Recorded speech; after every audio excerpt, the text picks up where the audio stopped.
Seja muito bem-vindo, seja muito bem-vinda, amigos e amigas do YouTube. Aqui é o professor Leonardo. Esta é a aula de número 91 do nosso curso de filosofia, curso voltado para pré-vestibular, Enem e concursos. Estamos agora no módulo de número 3, Ética. Módulo 3, Ética.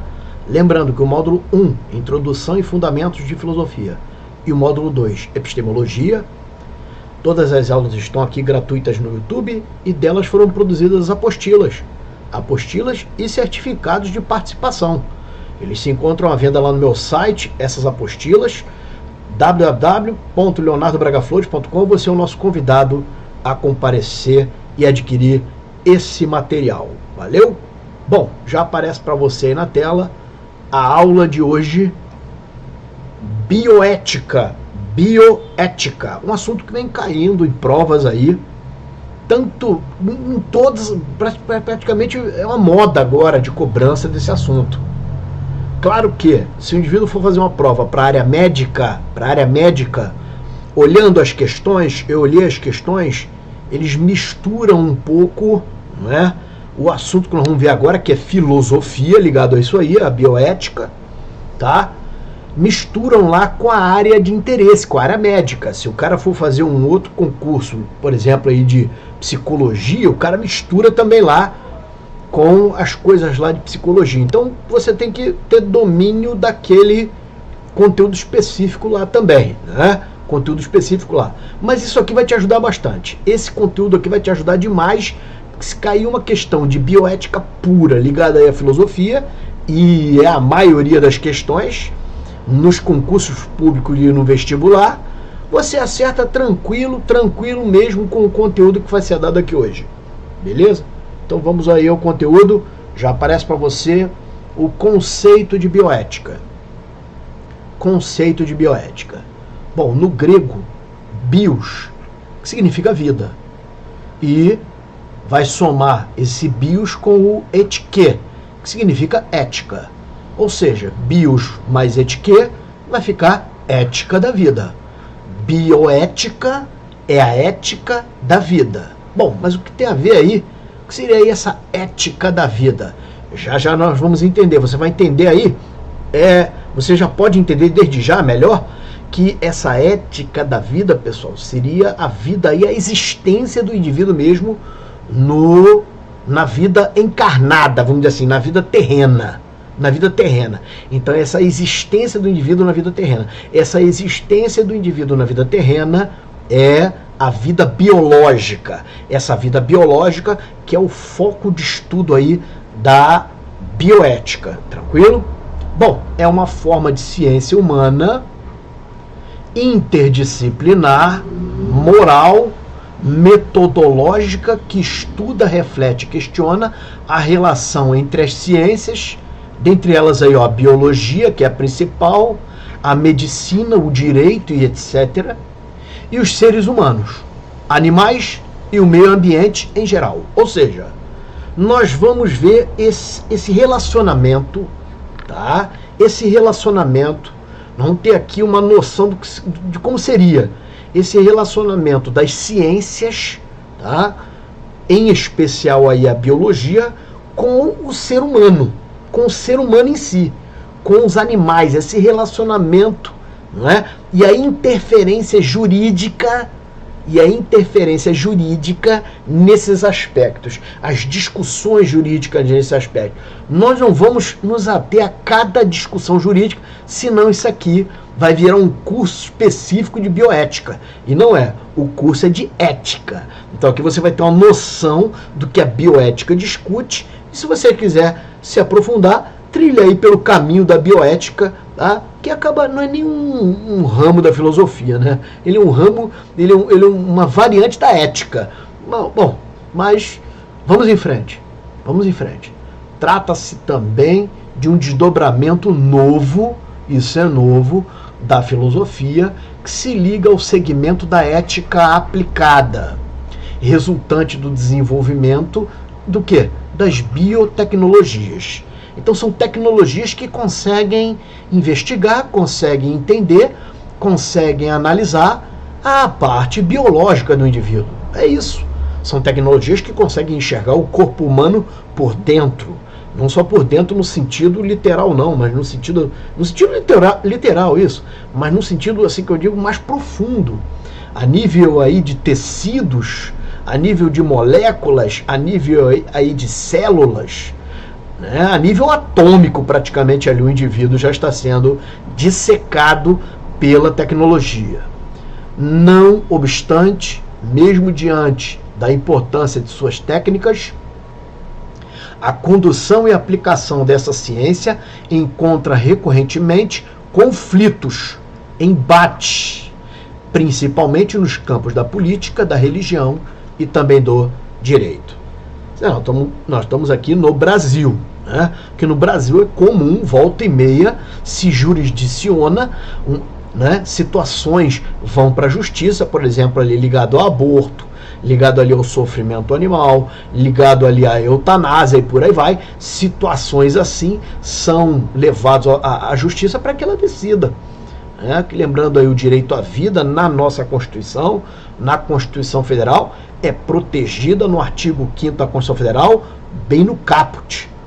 Ou seja, é um direito e dever individual e coletivo, logo um direito fundamental. E o direito fundamental, já colocamos aí em outros vídeos, né, as relações dos direitos fundamentais, e um direito fundamental ele é protegido não só pela nossa Constituição, mas também pelos tratados internacionais de direitos humanos. Na maioria do mundo é protegido, né? Ou seja, a maioria dos países, né, assinam, são signatários de tratados internacionais, o qual defendem a vida. A vida, então, é um bem jurídico de proteção especial por parte desses tratados internacionais. Olha, nessa repercussão, assim, tomando isso como base, né, nasce aí, então, a bioética, nasce aí essa necessidade de se examinar melhor essas questões. Bom, vamos em frente então. Essa terminologia, ou seja, a bioética, foi cunhada pelo cientista Fritz Jaar em 1927. Ela debruça, no caso a bioética, debruça a sua atenção para um olhar também protetivo. Um olhar também protetivo que eu estava falando, sobre a vida e o planeta. Então a vida e o planeta, não é, estão sob esse olhar de proteção aí da bioética. É o foco dela. Vida aqui se limita à existência, presta atenção, porque nós estamos num curso de filosofia. Então vida, o que é vida? É muita coisa, né? Para se resumir uma frase. Mas uma frase é possível também se resumir, mas desde que haja ali uma profundidade específica nela. Mas né? Basicamente, vida aqui para a bioética é a existência exclusivamente material. Eu estou querendo dizer que a vida não se limita só a essa existência material. Ela, não é? Nós vamos estudar isso lá no curso que eu ainda vou lançar, de grandes questões da filosofia, né? Vida e morte ou imortalidade, nós vamos lançar esse curso.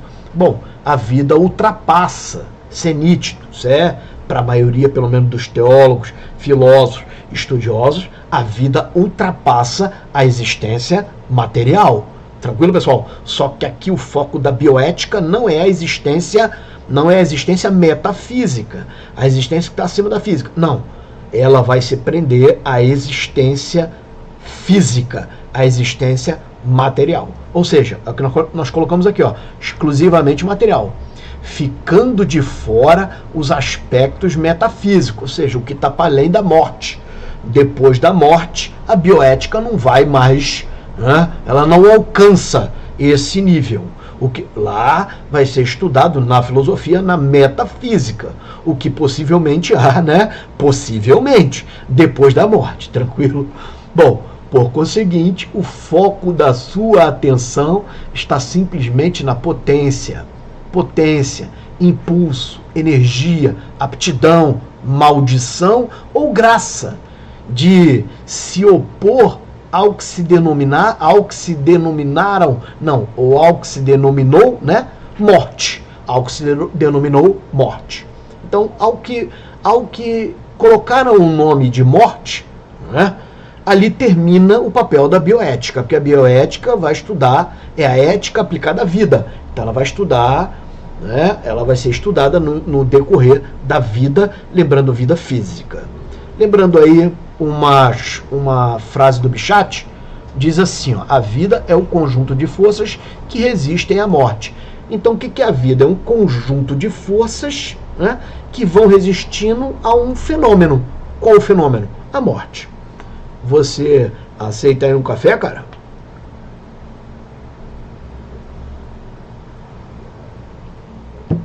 Maravilha, então vamos em frente? Vamos lá, próxima tela então, a atuação da bioética. A atuação da bioética. Atualmente a bioética tem se ocupado nos debates que envolvem desdobramentos, resultados e limites nas situações tais como essas aí, ó, tais como, ou seja, muitas outras, tá? Mas tem lá o aborto, a eutanásia, a inseminação artificial, a clonagem, a célula-tronco, a transgenia, a criogenia, a fertilização in vitro, o suicídio, o especismo e por aí vai. A seguir trouxemos um breve conceito e abordagem sobre cada um desses pontos.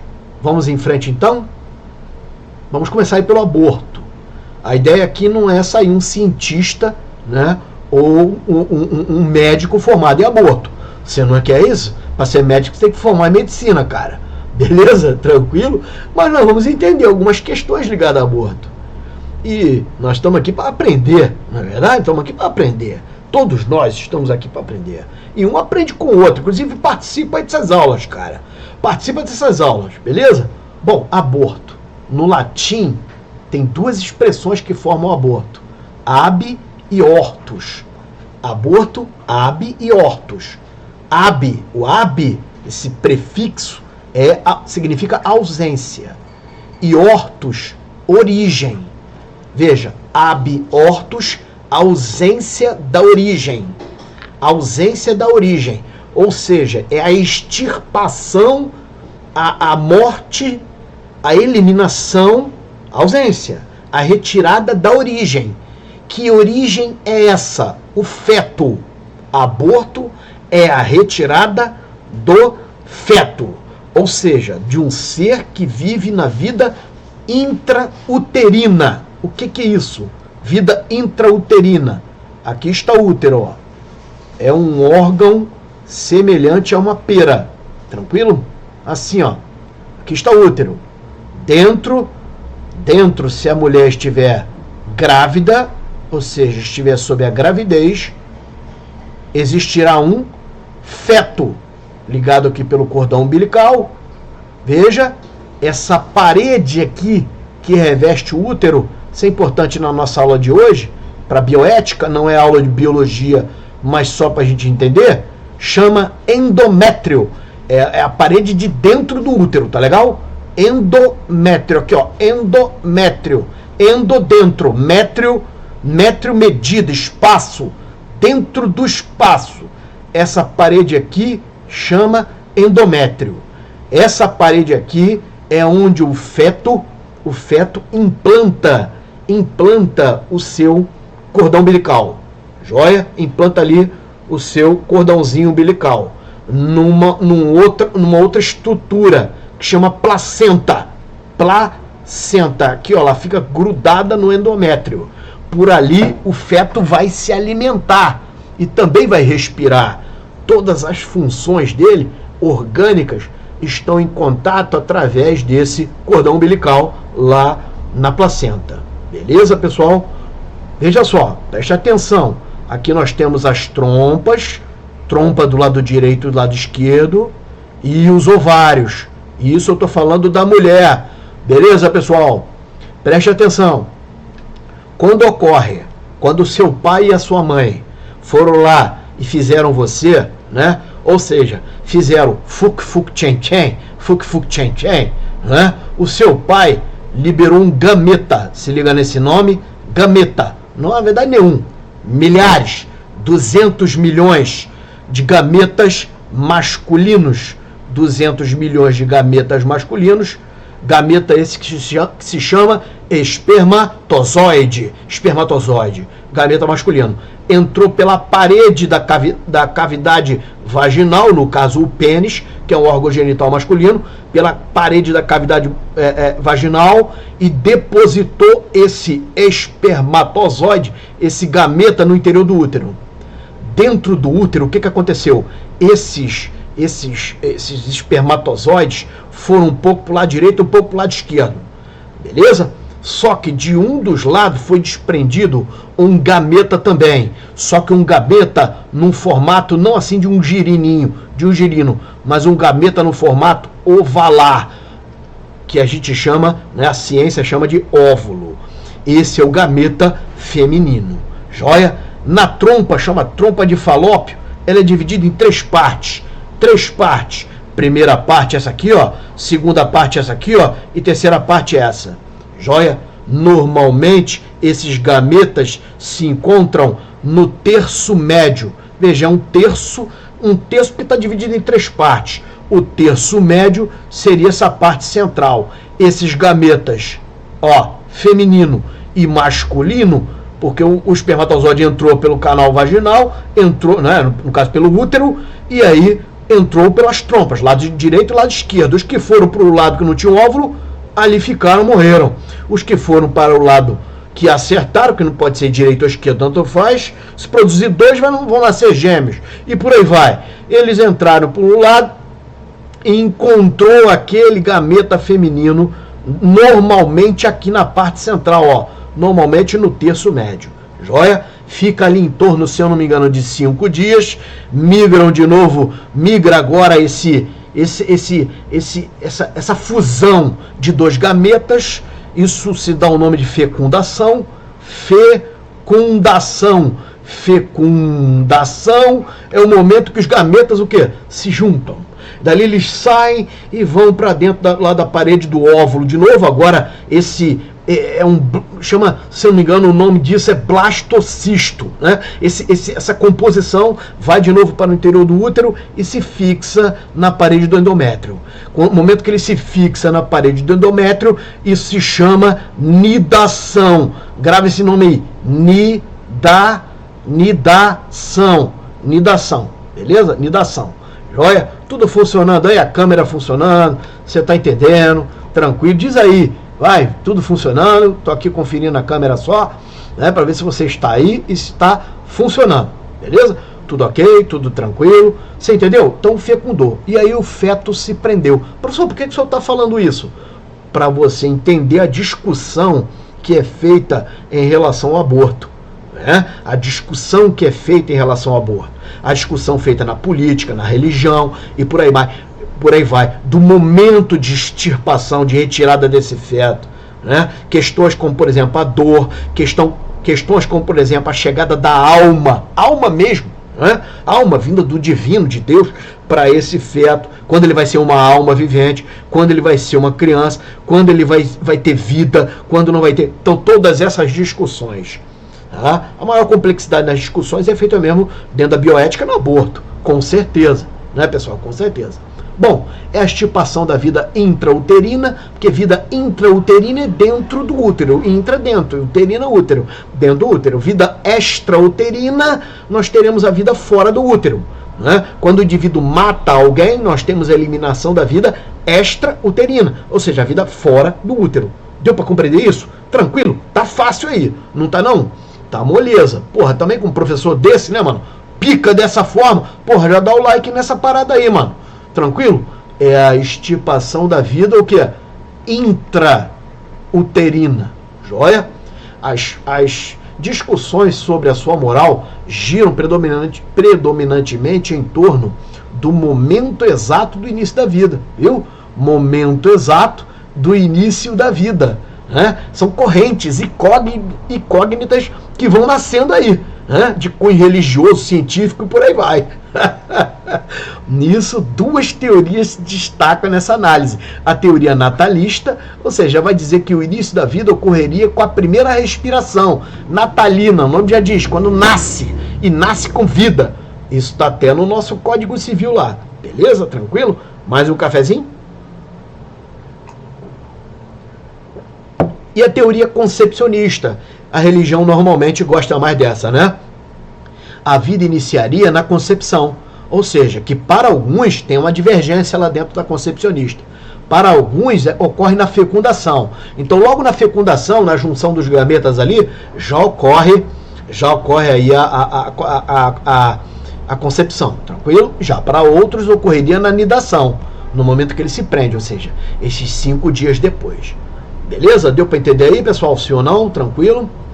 Dessa forma, pílula, né? A pílula do dia seguinte, né? Porque no momento, pessoal, veja só, o direito brasileiro, se for para o direito brasileiro, protege o feto no momento que ele se prende aqui, ó.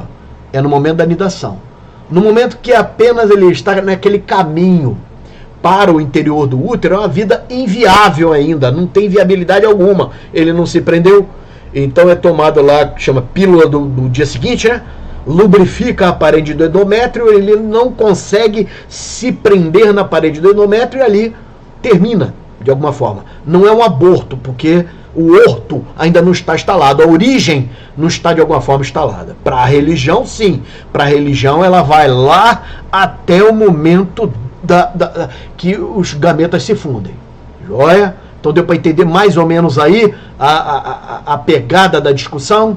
Isso aqui não tem fundo, cara. Isso aqui é milhões e milhões de jurisprudências e livros discutindo isso. Bom, eutanásia. Vamos aí para eutanásia. Eutanásia, a bioética estuda também, no grego eu, duas estruturas vão compor essa palavra. E thanatos, eu e thanatos. Eu significa bom, e thanatos, morte. Bom mais morte, uma boa morte. Né?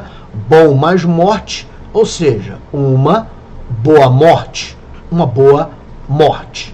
Entre aspas mesmo, né? Uma boa morte. Bom, é o modo em tese piedoso de encurtamento da vida. Por que é em tese, né? Porque essa é uma questão a ser analisada, de encurtamento da vida com o fim de interromper o sofrimento causado pela dor oriunda de uma doença incurável. No Brasil, só para te adiantar, não admite aí esse negócio, tá legal? Da eutanásia. Então o indivíduo tem uma doença, essa doença é incurável, e né, nos países que assim admitem, né, é permitido ali a extirpação da vida daquele indivíduo, porque as dores causadas pelaquela doença não tem morfina que segure mais. Então o camarada já está em agonia, vamos dizer assim. E aí seria de alguma forma permitida a retirada da vida desse indivíduo. Para, vamos dizer assim, utilizando aí como uma forma de livramento para ele. Livramento, possibilidade dele poder descansar daquela angústia. Bom, suas espécies são passiva, algumas espécies de eutanásia, né? A gente reuniu aqui. Passiva, vai a óbito naturalmente. Então o cara vai sucumbindo, os médicos estão olhando ali, e ele naturalmente vai a óbito. Já na ativa, ela se dá com uma droga, uma última droga que injeta lá no cara, e aquela droga vai ter dupla assim, função. Vai tirar a dor dele e também vai permitir que ele faça a passagem para o além. É isso aí. Né? Então seria isso. Ativa seria usaria uma droga, tá? Por exemplo, uma overdose de alguma droga, e o indivíduo ali ia morrer sem dor. Essa é a ativa. E a passiva, né? O cara vai ali sucumbindo naturalmente e os médicos vão vendo aquela questão. Bom, a ortotanásia seria a administração de medicamentos no momento final. Haja vista não haver mais a dor. Então, no momento final, né, não tem, sem a medicação, sem medicação. Então, indivíduo lá naquele momento final, não tem dor, mas ele vai morrendo, e ali vai uma eutanásia natural, vai acontecendo aí com a ortotanásia. Já na distanásia, essa é mais comum, né? É uma tentativa, aliás, é o contrário, a distanásia da eutanásia, né? Na eutanásia vai interromper, e na distanásia não. Na distanásia é um distanciamento. Seria como que os médicos dilatassem o período de morte do indivíduo. O cara vai morrer, não tem jeito, e aí postergariam então o óbito dele com o uso de medicamentos, ainda que para isso venha causar algum tipo de sofrimento. A parada da distanásia é essa. O cara vai sofrer, né? Ele vai sofrer, mesmo sofrendo, os caras vão dando lá o remédio e ali ele vai postergando a vida dele, na distanásia. Bom, a eutanásia voluntária seria aquela que os médicos atendem o desejo do paciente. No Brasil não tem isso, né? O camarada, porra, ô doutor, seguinte, quero morrer e pronto e tal, o cara vai lá e pá, injeta lá o que precisa para o indivíduo fazer a passagem dele. Na eutanásia involuntária, o paciente é fulminado sem o seu consentimento. Então os médicos tiram a vida desse paciente, eutanásia involuntária, sem o consentimento dele. O cara não quer morrer, né? O cara, na verdade não é que não quer, ele não está mais em condições de decidir. Por exemplo, o cara está em coma. O cara está em coma com morte cerebral. Esse é o conceito jurídico de morte no Brasil. Morte cerebral. Não é com a parada cardiorrespiratória. Esse conceito no Brasil, somente da parada cardiorrespiratória, não é o suficiente para declarar o indivíduo como morto. O indivíduo declarado como morto é quando o sistema nervoso central, o SNC, dele para. Logo em seguida, momentos, horas depois ou até dias, vai parar também o coração, o rim, o pulmão e por aí vai. Bom, mas se ele tem ali, né? Se ele tem ali, ele pode ser fulminado a partir do momento que ele tem o sistema nervoso central, ou seja, se desligam aparelhos e por aí vai, tomam outras medidas. No momento que ele tem a morte cerebral, ele está morto. Morte cerebral ele está morto, né? E aí, nesse momento, já pode ser tomar-se outras medidas que advenham dali. Por exemplo, doação de órgãos, por exemplo, ali a retirada dos aparelhos e por aí vai. Porque o indivíduo com a morte cerebral, ele a partir daquele momento, ele está morto. E foi uma morte involuntária. Beleza? Bom, vamos em frente. Bom, transgenia, técnica de inserção, modificação, comunicação, alteração, compartilhamento das características genotípicas de uma espécie na outra. Então, na transgenia eu pego as características genéticas de uma espécie e põe na outra, né? Essas cenouras que você está vendo aí no mercado, né? A cenoura é do tamanho de uma piroca, mano. Aquela cenoura gigantesca que você está vendo aí no mercado. A aula é minha, eu falo o que eu quiser. Não estou ofendendo ninguém, estou falando só da cenoura, não é verdade? Pronto, tranquilo. Eu não posso falar que um nome onde vai entrar essa cenoura, não.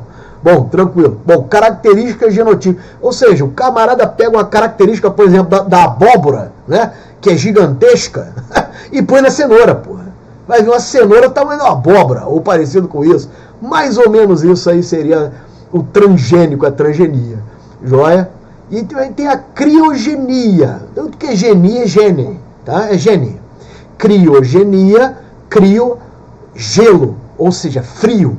Técnica de congelamento do tecido animal em baixíssimas temperaturas, para que seja utilizada em momento posterior. Então ele pega lá, seja, né, o espermatozoide, no caso, fração do esperma do indivíduo, ali contendo a célula gameta, que é o espermatozoide, enfim, outras estruturas, né, o óvulo. E também tem gente aí, cara, tem gente aí pelo mundo afora morrendo e já fazendo testamento para se congelar inteiro dentro de um barril, um tonel. Isso aí tem até livro, tem até filmes aí que você vê, né? Volta e meia, o camarada lá mergulhado no barril, cheio de tomada nele, cheio de fusíveis, né? Cheio né? Enfim, estruturas ali eletrônicas para que, porra, num futuro a ciência evolua e ele venha sair daquele barril de alguma forma e, porra, novamente, olha só onde chegou o indivíduo, né? Bom, lá no meu curso, o corpo, a alma e o espírito, nós vamos estar falando desse tema aí Joia que aqui não é o tema, agora não é a questão, aqui é bioética, é outra aula, uma aula de ética. Corpo, alma e espírito está muito mais ligado aí à metafísica, mas também explora essas questões, né? Será que um corpo pode viver novamente sem a determinação da intervenção metafísica, ou seja, divina, de Deus, né? Sem a determinação de a colocação de uma alma e de um espírito dentro? Que alma e espírito são dois elementos invisíveis. Se você quiser entender que só existe uma alma, não existe um espírito, também, cara. Tu vai achar uma alma onde? Você vai comprar na Shopee a alma? Ah, então, porra, tem um aplicativo para comprar uma alma. Não tem como, cara, não tem como, não vai ter milhares e milhares de anos, ninguém vai inventar esse aplicativo aí, valeu? Bom, mas, enfim, você pode falar o que você quiser embaixo desse negócio. Fertilização in vitro, forma artificial de nidação, fertilização in vitro, forma artificial de nidação, ou seja, vai prender o feto no interior do endométrio, né? Implantação do concepto no endométrio, em mulheres incapacitadas de realizar naturalmente o processo. Então, né, nós temos uma mulher não consegue simplesmente engravidar, né, não consegue engravidar, porque o feto não se prende. O feto não se prende. Tá? Então vai fazer uma fertilização primeiro num ambiente, tá? Vai fazer ali primeiro a fecundação num ambiente, e a nidação, ou seja, já o blastocisto, né, o feto pronto, vai ser preso lá no interior do endométrio. Tá? Primeiro ele faz num tubo, né? Ali num ambiente específico, a fecundação, e depois a prisão, depois a colocação, né? A fixação desse endométrio, desse feto no interior do endométrio. Bom, aí por último, aí tem por último não, tem mais pra frente ainda mais alguma coisa. Tem o suicídio, né? Tem o suicídio. O suicídio é uma forma brusca e violenta, tá, de autoeliminação da vida. Então, óbvio que vida extrauterina. Estamos falando do indivíduo, né, que, enfim, se matou. É isso aí. Né? Para alguns pensadores é simplesmente um ato de covardia. Principalmente os livros mais antigos de filosofia, você pega, quando vai falar ali sobre esse tema, suicídio, livros que eu digo comentaristas de filosofia, tá? De filosofia, ou até filósofo, tá? Quando ele fala sobre suicídio, ele atribui, dá para entender ali que o cara, às vezes explicitamente, ele diz que parece um ato, tá? Parece um ato de valentia, mas na verdade o indivíduo é um covarde. E ponto, essa é a ideia do cara. Só que a coisa avançou com os tempos, né? A coisa avançou com os tempos e não é bem assim. Então a gente continua aí, ó. Já outros quem? Autores, pensadores, comentaristas lá de filosofia levam em conta os aspectos orgânicos, por exemplo, hormonais, por exemplo, psicológicos e sociais, que envolvem o quê? Tal decisão. Então outros aspectos envolvem aí essa decisão. Então temos aí essas duas correntes hoje, tá? Uma mais ultrapassada e essa aí. Não estou dizendo que o aspecto, veja só, psicológico, social ou até hormonal está aqui justificando de alguma forma, né? Tem que, porra, peraí, tá justificando, tá incentivando porra nenhuma, meu irmão. Você tem que ter energia mesmo e força para buscar essa energia, força, se possível, ajuda com especialistas de saúde mental para enfrentar o mundo, cara. Que é isso, ninguém tem muita pena de ninguém, não. Tá? Então é isso aí. Se tiver um déficit, por exemplo, hormonal, lá nos neurotransmissores, precisar lá dos hormônios do prazer, né? Precisar lá de hormônios mesmo do prazer, quem sabe até fora do prazer, aí uma adrenalina que cause prazer e por aí vai, dopamina e por aí vai, procurar uma ajuda médica para que haja então a intervenção dessas substâncias para que o indivíduo sinta mais prazer no mundo. O camarada está vendo a vida acinzentada por quê? Qual o motivo? Né? Onde nasceu isso? Então tem uma terapia, né? Tem lá o psicanalista, tem o psicólogo, tem o psiquiatra, tem toda essa galera aí, beleza? Para dar uma assistência. Tranquilo? Bom, olha aí, ó. Filmes foram inspirados, né? Filmes foram inspirados aí com essa questão. Por exemplo, aí não tá o Hulk, lembra lá o pai do Hulk nesse filme? Todo mundo viu esse filme, né? Não vou passar aqui o filme, que quando eu ponho alguma coisa de filme, o direito autoral fica a voz dos personagens, né? Fica aí reclamando direito autoral, fica esse negócio. E alguém aí assiste também e faz um favor, que o negócio é uma aula, né? O negócio é uma aula, mas tem sempre aquele speed porco, né? Que dá aquela denunciada, sei lá o que o cara faz aí para desfazer o negócio. Bom, tá aí o filme do Hulk, todo mundo lembra, não vou passar o filme por causa do direito autoral. Tá, aquele cachorro foi o pai do Hulk que fez essa mutação aí no Pitbull, né, nos cachorros, até o Poodle lá. Você viu esse filme, cara? E aí, o que acontece? O cachorro vem, né, vem atacar o Hulk, vem atacar aquela mulher, vem um Poodle, parece que 2 Pitbull, o Hulk acaba, né, sai todo ferrado, mas ele consegue vencer ali os cachorros que vieram por mutação genética. O próprio Hulk, né, o Homem-Aranha, também é uma mutação genética. Né? Como é que é a história do Homem-Aranha? A aranha mordeu ele, né, era uma aranha de laboratório, que era estudada. Então percebe a bioética, percebe a mutação genética das coisas, percebe a transgenia, percebe essa coisa da mudança do gene. Olha o Hulk aí também, né? Houve lá uma mutação, tá vendo? O negócio do sapo lá, sei que era verde, a planta, e por aí vai, tudo que era verde. Bom, aquela história toda lá que você acompanhou, né? E o pai dele também era cientista e fez esses cachorros, essa luta lá, tu deve ter assistido. Valeu? Não vou contar o filme, para quem não assistiu, não é possível, né? Vai lá e assiste. Bom, tranquilo. Tá aí o especismo. Essa também às vezes cai em provas, né? Caiu no Enem, esse último agora é 2024. Eu tô falando aqui do mês, tô falando do 31 de janeiro de 2025, tá? No Enem de 2024, caiu uma questão cobrando aí o filósofo Peter Singer no especismo, tá, pessoal? É exatamente com essa tela que você está vendo aí, você responderia aquela questão. Na verdade, com a primeira apostila e com o primeiro curso lá de Introdução e Fundamentos de Filosofia, tu já respondia aquela questão, mas né, com aquelas 20 aulas primeiras que teve lá, cara, tu já respondia, só aquela base lá, tu dava, mas essa aí realmente seria assim, a certeza de estar marcando a resposta correta. Bom, vamos lá então para o especismo. O que é isso, hein? No latim, específicos, que significa específico ou especial, refere-se a uma espécie de preconceito, ou seja, discriminação, que o indivíduo faz em relação a uma espécie. Então, no especismo, pessoal, eu tenho um indivíduo, um ser humano, uma pessoa, um homem ou uma mulher, e o que ele faz? Ele é de uma espécie, tá? Ele é de uma espécie. E ele discrimina simplesmente outra espécie. Então tem a espécie dele, que é humana, ele discrimina a espécie animal. É o conflito dele, homem, tá? O especismo é isso. É o conflito ideológico de espécies entre o homem versus animal.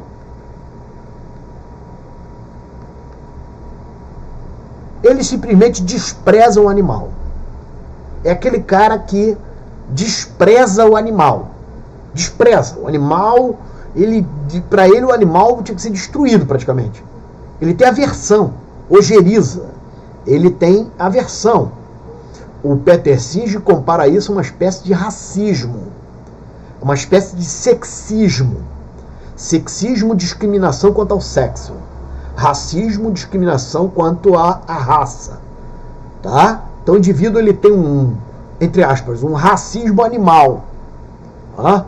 Um racismo contra um animal. Nesse sentido. Até porque qualquer discriminação, né, pessoal, é ativado o mesmo campo do cérebro do indivíduo para desenvolver aquela discriminação,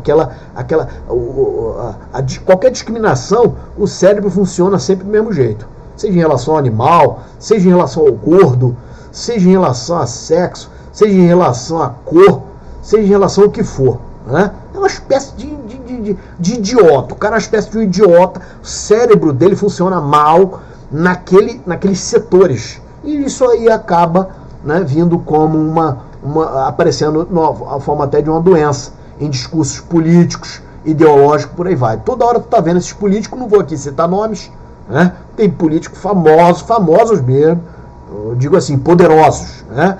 Que toda hora manifestam essa coisa aí, falando essas coisas. Não vou falar nomes aqui, Estamos em 2024, você já pode situar aí mais ou menos, ter uma ideia do que eu estou falando. Beleza? Bom, vamos em frente aí. Que o indivíduo faz em relação a uma outra espécie. O especismo, ele discrimina uma outra espécie. Por isso, especismo. Racismo, raça. Especismo, espécie. Segundo o filósofo Peter Singer, especifista é aquele que ignora, ou seja, rejeita um ser vivo de espécie o quê? Distinta, sendo tal conduta equiparada ao racismo, ou seja, distinção por motivo de raça, e ao sexismo, que seria uma distinção por motivo de sexo. Olha, assim estaríamos falando de seres humanos que tratariam melhor a sua própria espécie. Então o cara trata a sua própria espécie como sendo especial. A espécie dele é especial, distinta e superior em relação às demais espécies. Isso aqui lembra até o nazismo, né? A maneira como o Hitler tratava os judeus, né? Como, né? Lembra também a escravidão, né? A maneira como os escravocratas tratavam os escravos. Não lembra? Foi isso aí que o Peter Singer trouxe. Enfim, inspirado na corrente filosófica utilitarista, Singer, se você quiser assistir a aula de utilitarismo, foi a última dada agora, foi a aula 90, tá?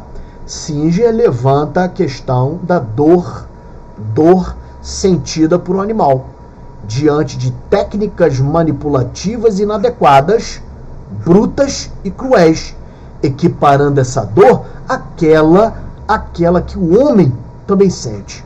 Então, pessoal, o Peter Singer vai dizer que tanto o homem quanto também o animal sentem a mesma dor. É isso aí. O foco foi essa. Não foi radical e arbitrário, cara. Não estou dizendo aqui para você agora, pô, professor, fiquei comovido com isso. Só vou comer a partir de agora, né, vegetais.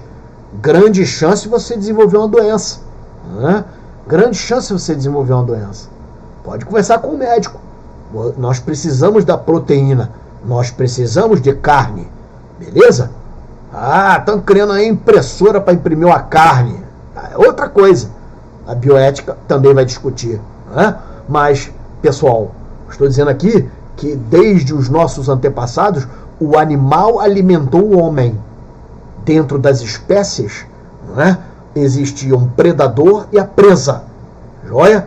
O que se está sendo discutido aqui não é se um preda o outro. Né? Não é isso. Não é se um preda o outro. Não é isso. A questão aqui é se há dor. O ser humano, como um ser racional, preste atenção, ele pode predar, é isso, uma outra espécie, no caso o animal, sem que esse animal sinta dor. Por que o animal não vai sentir dor? Porque o ser humano é inteligente. O ser humano, ele tem uma característica, uma capacidade que o animal não tem. E essa capacidade se chama razão. A razão vai possibilitar, a inteligência vai possibilitar, por exemplo, que aquele, né, animal que está ali na fila para ser abatido, não sinta, por exemplo, tristeza, não sinta dor, não sinta algum tipo de angústia. Ele talvez nem saiba que está na fila para ser abatido. Ele simplesmente é sacrificado e pronto. Porque os animais foram criados pelo divino para alimentar o homem mesmo e ponto. Tranquilo? Ponto. Isso não há dúvida. Isso é antropológico, cara. Não tem como. Né? Desde um calango até um bicho maior, o bicho está ali de alguma forma para alimentar um outro. Todos se alimentam. Aquele bichinho come formiga e por aí vai. A aula aqui não é biologia, né? Aquele bichinho come a formiga come um outro, a formiga come a barata que morreu e por aí vai, cara. Tá? Os animais se alimentam no oceano, os peixes estão lá, né, comendo micro pedaços da baleia que morreu. Alguém vai comer um peixe, o tubarão come o peixe, e você come o peixe também, e por aí vai. E todo mundo come todo mundo. Você já comeu alguém hoje? Aliás, algum bicho? Sacanagem, vamos lá. Bom, vamos em frente. Tais indivíduos são indiferentes à dor e ao sofrimento que podem sentir um animal em situações como a cobaia em experimentos científicos. Será que aquele rato que está lá, né, sendo testado, está sentindo dor? É essa a questão. Será que existe uma angústia animal envolvida ali? É essa a questão que a ser tratada. Que se não tivesse aquele rato, aquele macaquinho lá, né, para fazer os experimentos, não teria cura de diversas doenças hoje. A cura para as doenças hoje. Se não fosse testado primeiro nos animais. Não tem como testar aquilo no ser humano primeiro. Então a solução da ciência foi testar primeiro no animal. Mas a pergunta aqui estudada no especismo é se aquele bicho está sob dor. É esta a questão. Está sob sofrimento. É esta a questão. O trabalho de carga, por exemplo, aqui é sacanagem mesmo, né? Vejo uns caras aí puxando as carroças, cara, uns cavalinhos, cara, costela, às vezes o bicho com uma fratura, às vezes o bicho com o casco desprotegido, mal alimentado, né, com doença do carrapato. Isso aqui realmente é até a polícia que tem que intervir, né? Bom, o abate em matadouros, é o que eu estava falando. Será que o animal ali no matadouro, seja um boi, um porco, uma galinha, o que for, esses animais que são, né, serviram aí de alimentação para o homem, né? Bom, será que esses animais... por que não se come então um cavalo, professor? Por que não se come então um cachorro? Há países que comem. Há países que se alimentam disso. Há países que se alimentam. Então, sem esse mimimi aí, essas discussões, porque o cara acaba num jeito, é para discutir uma questão e acaba parando, cara, num extremo, né? E a filosofia vem para isso, para paralisar esses extremos. O foco aqui não é discutir se pode comer carne, se é lícito ou moral comer carne. Não. A moral está na dor que o bicho sente para se alimentar. É essa a moral. Se não sentiu dor, aquele animal simplesmente cumpriu a função dele desde os primórdios da humanidade. Beleza? Bom, vamos em frente. O que tem aqui pra gente? 2 textos filosóficos para a gente ver. Um do Bergson e um do Peter Singer. Do Bergson diz o seguinte, lá na Evolução Criadora, e do Peter Singer na Libertação Animal. Bom, na Evolução Criadora lá do Bergson, a vida aparece como uma corrente que vai de um germe a outro, por intermédio de um organismo desenvolvido. Percebe? Começa num germe, vai até outro organismo, vai até outro germe, por meio de um organismo. Então tem um organismo, e o homem é um germe, vira um germe.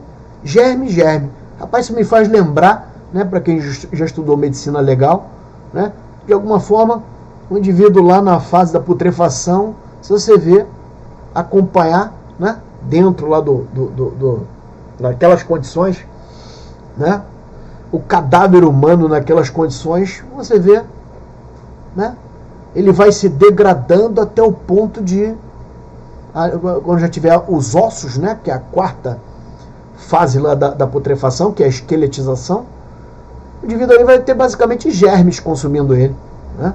Se não me engano, 18 faunas cadavéricas consumindo lá aquele cadáver que agora é um esqueleto. Germes praticamente. Bom, aí vamos ver aí o Peter Singer, então, diz o seguinte: a capacidade de sofrer e de sentir prazer, entretanto, não é apenas necessária, mas também suficiente para que possamos assegurar que um ser possui interesses, no mínimo, o interesse de não sofrer. Um ser. Qual ser? Qualquer um. É nisso aí que o Singer insere os animais. Com certeza está certíssimo, né, pessoal? Porque o bicho vai ser sacrificado para alimentar o ser humano, o homem. Por que o animal tem que sofrer? Essa é a ideia, né? Por que tem que ser paulada, machadada, essas coisas aí? Por quê? Será que não existe? Será que a inteligência humana não tem um jeito mais apropriado para isso? Não é? É isso. Beleza, pessoal? Faça essa questão de concurso. Essa questão caiu para oficial da Polícia Militar no estado de São Paulo, Academia Barro Branco.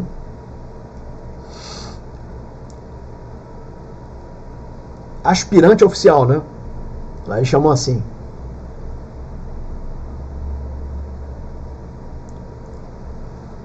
Um campo recente da filosofia é a bioética. É comum em concurso eles colocarem assim com letra minúscula. Que envolve questões, marca que letra aí. Vai por eliminação. Essa banca VUNESP você vai eliminando até ficar mais verdadeira, aquela que mais se adequa. Tenho certeza que tu acertou. Quem não conseguiu, tá meio na dúvida, volta no conteúdo, refaz a aula, né? Aqui, ó, que regulamenta pesquisas de quê? Da biologia e medicina, claro, né? Elas vão fazer as pesquisas que afetam o quê? Os seres humanos. Regulamentar o direito, né? Regulamentar o direito, né? Pesquisas feitas pela biologia, medicina e outras mais áreas das ciências, né? Que afetam o quê? O destinatário final é a vida humana, é a vida.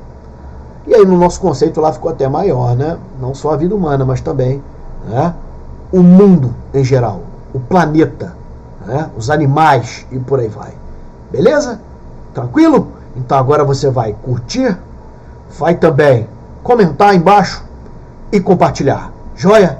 Essas são as nossas apostilas. Lembrando, essa amarela é o módulo 1, Introdução e Fundamentos. Essa azul, Epistemologia, módulo 2. E essas de baixo aqui são de questões. Só questão de prova. Se você comprar de 500, já compra de todas. Não tá, estão todas, a de 100 foi a primeira montada, depois de 300, depois de 500. Então tá tudo dentro de 500. Só foi aumentando a quantidade de questões. Joia? Aí, ó. Simulados. Primeira rodada de simulados, para você treinar. Segunda rodada, estão corrigidos em PDF e também em videoaula. São excelentes, é excelente esse material. 3 horas de aula no primeiro simulado, 3 horas no segundo, 10 questões ultra balanceadas. Ou seja, 10 em cada um, tocando em 20 pontos total dos editais de filosofia, dos concursos e também dos vestibulares. Que é dar os primeiros passos em matemática, esse curso amarelinho aqui, ó. Esse curso amarelinho, mini curso de matemática básica. Beleza? Esse aí é conhecimentos pedagógicos para o cargo de professor. E aí tem também, né, grandes questões da filosofia, você é o nosso convidado. Esse material é o suprassumo do meu trabalho, né? Tem lá 4 cursos lançados: Felicidade, o Bem e o Mal, Intuição e Amor e Paixão. Depois vou colocar o banner de cada um deles aqui, que eu sempre esqueço. Vou colocar o banner, cada um tem um bannerzinho, tá lá no site www.leonardobragaflores.com. Se você quiser ajudar também no Pix para a compra do nosso café, esse é o Pix, profleonardobragaflores@gmail.com. Bom, pessoal, nós vamos ficando por aqui. Te aguardo no próximo encontro. E é isso aí. Agradeço demais a você pela presença aqui nessa aula, né? Agradeço primeiramente a nossa gratidão a Deus por ter nos permitido chegar aqui. E se Ele nos permitir, mais uma vez vamos nos ver. Joia? É isso aí. Um abraço a todos. Fique com Deus. Tchau, tchau.